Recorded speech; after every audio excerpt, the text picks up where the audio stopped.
Yes, good morning students. Now our next topic is relation between the electric field and electric potential. ठीक है, तो हमने इन दोनों के बीच में रिलेशन फाइंड आउट करना है। तो इसके लिए हम बच्चे क्या करते हैं, हम सपोज करते हैं कि हमारे पास ना एक पॉजिटिव प्लस क्यू चार्ज है। ठीक है, suppose this is a plus Q charge, clear. And यहाँ पे मान लो हमने दो पॉइंट्स कंसीडर किए। सपोज ये हमारे पास एक पॉइंट है ए, क्लियर, और एक पॉइंट बी है। ठीक है, और ये जो ए और बी, ए पॉइंट है, this point is present at a distance r from charge plus Q.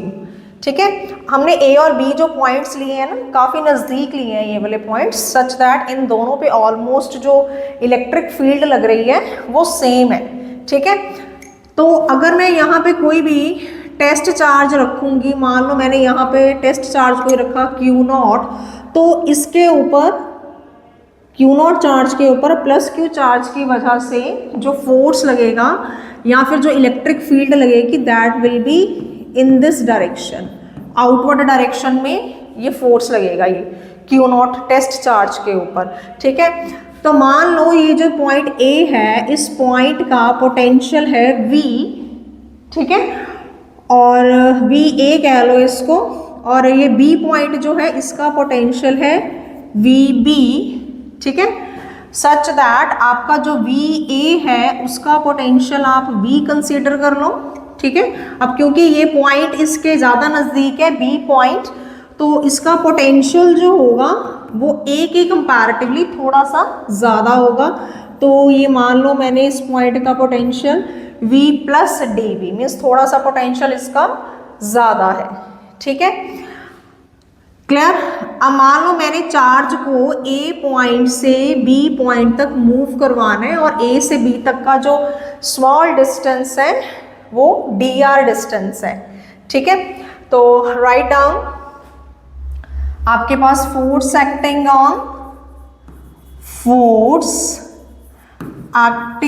On test charge. So how much force is acting, कितना फोर्स लग रहा है, Q नॉट इंटू E, इतना फोर्स लगेगा इसके ऊपर। ठीक है, आउटवर्ड डायरेक्शन में इलेक्ट्रिक फील्ड की वजह से, प्लस क्यू चार्ज की इलेक्ट्रिक फील्ड की वजह से। Now we want to move this charge from point A to point B. So work done to move the charge from A to B. तो A से B तक ले जाने के लिए हमें कितना वर्क करना पड़ेगा। मान लो ये स्मॉल डिस्टेंस मूव करवा रहे हैं हम, तो स्मॉल वर्क डन किया हमने dW, और वर्क डन का फॉर्मूला क्या होता है बच्चे, फोर्स इनटू डिस्प्लेसमेंट, यही होता है फॉर्मूला वर्क डन का। तो इसको हम लिख सकते हैं F डॉट डिस्प्लेसमेंट कितनी करवा रहे हैं हम, dr डिस्प्लेसमेंट करवा रहे हैं, स्मॉल डिस्प्लेसमेंट इनटू कॉस। अब फोर्स आपका बच्चे इस तरफ लग रहा है, force is acting in this direction, clear, and we want to move the charge to the opposite direction of the force. So here your एक मिनट, इसको नेक्स्ट स्टेप में लिखते हैं। तो here your angle between the force and displacement is 180 degree. ठीक है, तो force की यहाँ पे वैल्यू पुट कर लो, और cos 180 डिग्री क्या होता है, -1, तो ये क्या आ जाएगा, माइनस Q नॉट E आ गया। That is the work done to move the charge from point A to point B. तो बच्चे देखो, हमारे पास ना एक वर्क का एक और फॉर्मूला है। क्या फॉर्मूला है वो, उसको हम अप्लाई करेंगे जो हमने इसी चैप्टर में सीखा है। Work done to move the charge,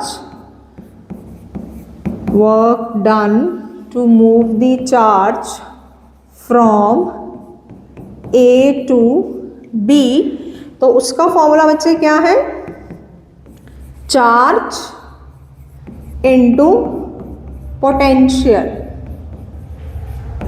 ठीक है, ये फॉर्मूला भी हमने सीखा था ना। यहाँ पे पोटेंशियल का फॉर्मूला क्या होता है, याद करो, पोटेंशियल का फॉर्मूला क्या था, वर्क पर यूनिट चार्ज, यही था। तो इसी फॉर्मूले से आया वर्क डन का फॉर्मूला, पोटेंशियल इनटू चार्ज। तो यहाँ पे चार्ज जो है वो हम कौन सा चार्ज लेके आ रहे हैं, क्यू नॉट चार्ज लेके आ रहे हैं, और पोटेंशियल जो है वो किसकी वजह से है, प्लस क्यू चार्ज की वजह से है। तो ये हमारे पास पोटेंशियल हमने प्लस क्यू चार्ज की वजह से है, और यहाँ पे बच्चे हम पोटेंशियल डिफरेंस लिख सकते हैं, पोटेंशियल डिफरेंस, ठीक है, ए और बी पॉइंट के बीच का पोटेंशियल डिफरेंस। तो that can be written as V B minus V A, ठीक है, वी बी पॉइंट का पोटेंशियल ज़्यादा था, वी ए का कम था, तो पोटेंशियल डिफरेंस कितना आ गया, V B minus V A, ठीक है। अब वी बी का पोटेंशियल कितना था, v प्लस डी वी, तो put this value over here, V B का पोटेंशियल कितना है, v plus d V minus, और a पॉइंट का पोटेंशियल कितना था, v, तो ये v हमने पुट कर दिया, ये v से v आपका कैंसिल हो गया, आपके पास कितना आ गया, q नॉट डी वी, ठीक है, q नॉट क्या आ गया, डी वी आ गया, ठीक है। अच्छा यहाँ पे ना एक मिस्टेक हो गई, हमने फोर्स की वैल्यू तो लिख दी क्यू नॉट ई, यहाँ पे डी आर नहीं लिखा था, ये साथ में डी आर भी आएगा, ठीक है। तो इसको मान लो आप equation number 1 and this is your equation number 2, clear, D R भी आना था ना यहाँ पे। अच्छा अब देखो इस इक्वेशन की लेफ्ट हैंड साइड सेम है, अगर लेफ्ट हैंड साइड सेम होगी तो राइट हैंड साइड भी क्या होगी, सेम होगी। तो from equation 1 and 2 next step हो गया आपका, फ्रॉम इक्वेशन 1 एंड 2 आपके पास क्या आ गया, minus q naught E d r is equals to q naught d V, ठीक है। अब क्यू नॉट से क्यू नॉट कैंसिल हो गया, तो आपके पास E इज इक्वल्स टू क्या आ गया, minus d V by d r. So this is the relation between the electric field and potential, ठीक है। अब ये जो d V by D r term है इसको हम क्या बोलते हैं, इसका एक अनदर नेम है D V by D R का। This is representing the what it is representing, rate of change of potential, rate of change of potential with distance, ठीक है। D V by D R को क्या बोलते हैं हम, कि जो पोटेंशियल है वो डिस्टेंस के अकॉर्डिंगली कैसे चेंज हो रहा है, ठीक है। तो इसको हम अगर बोलें तो d V by D r is also called as potential gradient. जहाँ पे भी ग्रेडियंट वर्ड आ जाए means you are talking about the distance over there, आप डिस्टेंस की बात कर रहे हो। तो डिस्टेंस के हिसाब से पोटेंशियल कैसे चेंज हो रहा है वो इस d V by D R का मीनिंग है। D V by D R का क्या मीनिंग है कि how the potential is changing with respect to the distance. और यहाँ से फिर हमें ये पता चलता है कि हमारी जो इलेक्ट्रिक फील्ड है, जो हमारी इलेक्ट्रिक फील्ड है दैट इज इक्वल्स टू, किसके इक्वल है, that is equals to the negative of potential gradient, negative of potential gradient के इक्वल है, नेगेटिव ऑफ पोटेंशियल ग्रेडियंट, ठीक है। अच्छा अब यहाँ पे जो नेगेटिव साइन है ना इसका एक और मतलब है, एक और मीनिंग है। क्या मीनिंग है कि जो आप जिस डायरेक्शन में आपकी इलेक्ट्रिक फील्ड लग रही है ना, अब देखो यहाँ पे क्वेश्चन में इलेक्ट्रिक फील्ड कौन से डायरेक्शन में लग रही थी, electric field was acting in this direction, electric field की ये डायरेक्शन थी हमारे पास, ठीक है। तो नेगेटिव साइन का मतलब ये है कि जिस डायरेक्शन में आपकी इलेक्ट्रिक फील्ड लग रही होगी उस डायरेक्शन में आपका जो पोटेंशियल होगा वो कम हो रहा होगा, या फिर आप कह सकते हो the direction of the electric field is in the decreasing potential, ठीक है। और ऐसे ही देखो हमारी इलेक्ट्रिक फील्ड इस डायरेक्शन में थी और ये हमारा ए पॉइंट था, ये हमारा बी पॉइंट था, और ए पॉइंट का जो पोटेंशियल था वो कम था as compare to the B point. मतलब इस डायरेक्शन में पोटेंशियल इंक्रीज हो रहा है इस डायरेक्शन में पोटेंशियल क्या हो रहा है, इंक्रीज हो रहा है, ठीक है। और इस डायरेक्शन में आपकी इलेक्ट्रिक फील्ड है, मीन्स इलेक्ट्रिक फील्ड जिस डायरेक्शन में है उससे ऑपोजिट डायरेक्शन में आपका पोटेंशियल इंक्रीज हो रहा है, ठीक है। So now come on the next topic, electric potential due to the charged spherical shell, ठीक है। तो यहाँ पे बच्चे हम एक स्फेरिकल शेल कंसीडर करेंगे। Let us suppose this is a spherical shell of radius r. Capital R is the radius of the spherical shell, and this shell is a charged shell. So I am giving the positive charge to the spherical shell. Now I want to find out the potential due to this charged spherical shell at the different points. पहले मैं point consider कर रही हूँ, point P which is present outside the shell, clear, at a distance r. Centre से उसका distance कितना है, r distance है, स्मॉल r डिस्टेंस है ऑब्जर्वेशन पॉइंट का, ठीक है।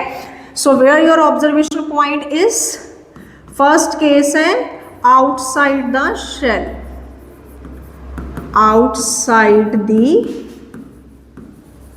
shell, clear. अब देखो बच्चे, अभी हमने लास्ट आर्टिकल में इलेक्ट्रिक फील्ड और पोटेंशियल ग्रेडियंट का फॉर्मूला फाइंड आउट किया था, ठीक है, इनके बीच का रिलेशन फाइंड आउट किया था। What was the relation, electric field is equals to the negative of the potential gradient, और you can say E is equals to minus dV by dr, ठीक है। तो यहाँ पे आपके पास बच्चे ये फॉर्मूला हम यूज़ करेंगे, E is equals to minus dV by dr, clear. So dV बच्चे आपका इधर आ गया और यहाँ पे आ गया माइनस E dr, ठीक है। अब इलेक्ट्रिक फील्ड जो है वो किसी भी चार्ज की वजह से, अब देखो मान लो ये जो शेल है, इस शेल के ऊपर चार्ज जो है वो प्लस क्यू प्रेजेंट है, इस पूरे शेल के ऊपर जो चार्ज प्रेजेंट है वो कितना चार्ज प्रेजेंट है, प्लस क्यू चार्ज प्रेजेंट है। And we are assuming that कि ये जो पूरा चार्ज है ना, it is concentrated at the centre of the shell, we are assuming it as, ठीक है, कि ये सारा चार्ज जो क्यू है ना वो शेल के सेंटर पे कॉन्सेंट्रेट है, ठीक है। और ये r डिस्टेंस पे हमने पहले तो ये देखेंगे कि r डिस्टेंस पे इस चार्ज की वजह से इलेक्ट्रिक फील्ड कितना लगेगा, ठीक है। और इसका फॉर्मूला हमने किया हुआ है, क्या फॉर्मूला है, if you want to find out the electric field at a distance r because of the charge plus q, that formula is E is equals to q upon 4 pi epsilon naught r square, ठीक है ना। Q charge, point charge की वजह से r distance पे इतना electric field होता है, और ये जो सारा चार्ज है जो कि स्फेरिकल शेल पे प्रेजेंट है, I am considering it as it is concentrated at the centre of the shell, ठीक है। तो उस हिसाब से बच्चे फॉर्मूला लगा लो, आपके पास फॉर्मूला क्या बन गया, माइनस ई का फॉर्मूला क्या आ गया, 4 pi epsilon naught r square upon into dr, ठीक है, इज इक्वल्स टू dV आ गया ये, clear. Now to find out the potential at point P, हम क्या करेंगे, हम यहाँ पे इसको इंटीग्रेट कर देंगे बोथ साइड, इंटीग्रेट कर दिया, क्लियर। यहाँ पे पोटेंशियल जो है यहाँ पे लिमिट्स हम लेंगे, इंटीग्रेट जब भी करते हैं तो लिमिट्स लेते हैं, और आपको पता है इन्फिनिटी के ऊपर पोटेंशियल क्या होता है, ज़ीरो होता है। और मान लो मैं इन्फिनिटी से कहाँ पे लेके आ रही हूँ, चार्ज को P पॉइंट पे लेके आ रही हूँ, तो R आ गया, ठीक है, और उस पॉइंट का पोटेंशियल मान लो V हो गया, क्लियर। अब यहाँ पे इंटीग्रेट कर दो, यहाँ पे 1 है, 1 का integration with respect to dV क्या होगा, V, ठीक है, लिमिट्स लगा दो 0 टू V, यहाँ पे आ जाओ, minus will come out from the integration, charge है कांस्टेंट है, बाहर आ जाएगा इंटीग्रेशन से, 4 pi epsilon not is also a constant, वो भी बाहर आ जाएगा। तो इंटीग्रेशन किसका होगा, 1 अपॉन r स्क्वायर dr का इंटीग्रेशन होगा। नाउ यू नो, यहाँ पे बच्चे इंटीग्रेशन का फॉर्मूला लग जाएगा x पावर n का, तो क्या फॉर्मूला होता है इसका? इसका फॉर्मूला होता है x n plus one over n plus one, और यहाँ पे जो n है उसकी वैल्यू कितनी है? यहाँ पे n की वैल्यू देखो minus q upon 4 pi epsilon naught, और यहाँ पे 1/r² था जिस can be written as r power -2 dr, तो n की वैल्यू कितनी आ गई? -2 आ गई। तो लगाओ फॉर्मूला। यहाँ पे देखो इस तरफ भी ये लिमिट्स पुट कर लो, चाहे upper limit minus lower limit, यहाँ पे v आ जाएगा minus q upon 4 pi epsilon not. Now n की वैल्यू कितनी है? -2, तो क्या आ गया?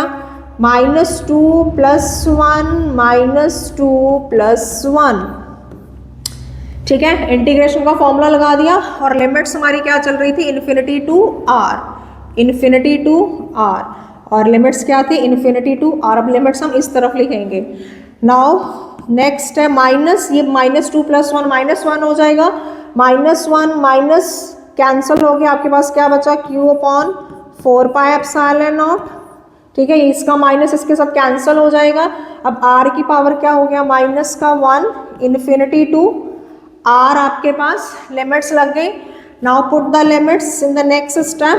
q upon 4 pi epsilon naught है, ये 1/r, you can write it as 1/r, r power -1 है, इसको 1/r लिख सकते हैं। और लिमिट्स क्या थी? इन्फिनिटी टू r लिमिट्स थी हमारी। तो लिमिट्स पुट कर दो नेक्स्ट स्टेप में। q upon 4 pi epsilon not, upper limit r की जगह पे एक बार r माइनस लोअर लिमिट। ठीक है, और 1/∞ क्या होता है? 0 होता है, तो उसके अकॉर्डिंगली पोटेंशियल का फॉर्मूला क्या आ गया फिर? q upon 4 pi epsilon naught r। So this is the potential at point P which is present at a distance r, ठीक है, from the center of the spherical shell, and if your observation point is present on the surface of the shell। ठीक है, अभी next case है, next case देखते हैं। Next case, second case ले लो, आपके पास सेकंड केस क्या आ जाएगा? On the surface of shell, on the surface of shell. तो on the surface of shell क्या हो जाएगा? अब आपके पास यहाँ पे पॉजिटिव चार्ज प्रेजेंट है, और now you want to, your P point is present on the surface of the shell which is present at a distance r from the centre of the shell. तो अभी हमने formula जो derive किया था वो क्या था? q upon 4 pi epsilon naught r। तो अगर हम सरफेस पे निकाल रहे हैं तो your r will becomes equals to the capital R which is the radius of the spherical shell. So potential will be q upon 4 pi epsilon naught r। So this is the potential that will be on the surface of the shell. So now come on the next case, third case आ जाओ, inside the shell, inside the shell. Now if you want to find out the electric field inside the shell, अब उस case में क्या हो जाएगा? ये मान लो आपका शेल है, ठीक है, और इसका रेडियस है r, और आपका जो पॉइंट P है it is present inside the shell at a distance r। और सफेयर कैसा सफेयर है? ये चार्ज्ड सफेयर है, चार्ज स्फेरिकल शेल है ये। Inside the shell you want to find out the potential. Now you know आपके पास जो शेल के अंदर इलेक्ट्रिक फील्ड होती है वो क्या होती है? 0 होती है। तो E इज इक्वल्स टू क्या आ गया? -dV/dr, अभी जो हमने रिलेशन फाइंड आउट किया था। अब शेल के अंदर इलेक्ट्रिक फील्ड 0 होती है, तो this can be written as -dV/dr, 0 आ गया। अब ये पोटेंशियल का ना एक तरीके का डेरिवेटिव है आपने किया हुआ, और अगर किसी टर्म का डेरिवेटिव 0 आ रहा है, या फिर आप इसको ऐसे भी कह सकते हो कि आपका -dV जो है वो इज इक्वल्स टू 0 आ गया, या फिर आप कह सकते हो dV इज इक्वल्स टू 0 आ गया। अब dV किस चीज़ को रिप्रेजेंट कर रहा था? चेंज इन पोटेंशियल को। तो चेंज इन पोटेंशियल अगर 0 आ गया है तो चेंज इन पोटेंशियल मतलब मान लो इस पॉइंट का पोटेंशियल है Vs और इस पॉइंट का पोटेंशियल है Vp, तो आपका Vs minus Vp change in potential अगर 0 आ रहा है तो दैट मीन्स Vs जो है वो Vp के इक्वल है। मीन्स इन दोनों पॉइंट्स का पोटेंशियल क्या है, 0 है। और यू कैन से पोटेंशियल क्या है आपका, कांस्टेंट है। पोटेंशियल क्या है, कांस्टेंट है। वैसे भी देखो बच्चे dV by dr this is representing the rate of change of potential with distance. Rate of change of potential with distance. और किसी भी क्वांटिटी का अगर rate of change of with distance 0 आ जाए, ठीक है, उसका डेरिवेटिव अगर 0 आ जाए तो दैट मीन्स वो जो टर्म है वो टर्म क्या है, कांस्टेंट है। तो मतलब v हमारा यहाँ पे कांस्टेंट है। तो कहने का मतलब ये है कि P पॉइंट का पोटेंशियल आपका उतना ही होगा जितना S पॉइंट का पोटेंशियल है। सो S पॉइंट का पोटेंशियल ये हमने फाइंड आउट किया Q/4πε0 R। तो इनसाइड द शेल आपका पोटेंशियल कितना होगा, जितना सरफेस पे प्रेजेंट है। Means Q/4πε0 R। ठीक है, सरफेस और inside the shell potential same होता है, ये आपने ध्यान रखना है। इलेक्ट्रिक फील्ड 0 होती है, शेल के अंदर इलेक्ट्रिक फील्ड 0 है, बट पोटेंशियल जितना सरफेस पे है उतना ही अंदर होगा। ये हमने मैथमेटिकली प्रूफ भी किया है इस चीज़ को। क्लियर है। If I want to draw the इसका ग्राफ, तो पोटेंशियल वर्सेस डिस्टेंस का अगर हम ग्राफ बनाएं फॉर स्फेरिकल शेल, तो potential throughout the sphere, ये पूरे स्फेयर में पोटेंशियल क्या रहता है, सेम रहता है। और कितना रहता है, जितना सरफेस पे प्रेजेंट है। ठीक है, कितना प्रेजेंट था सरफेस के ऊपर, Q V is equals to, कितना था सरफेस पे present, V is equals to Q/4πε0 R। ठीक है, उसके बाद potential with respect to the distance क्या होना स्टार्ट हो जाता है, कम होना स्टार्ट हो जाता है। तो यहाँ पे जो V है that is inversely proportional to the R है। ठीक है, so this is all about the today's lecture. Thank you.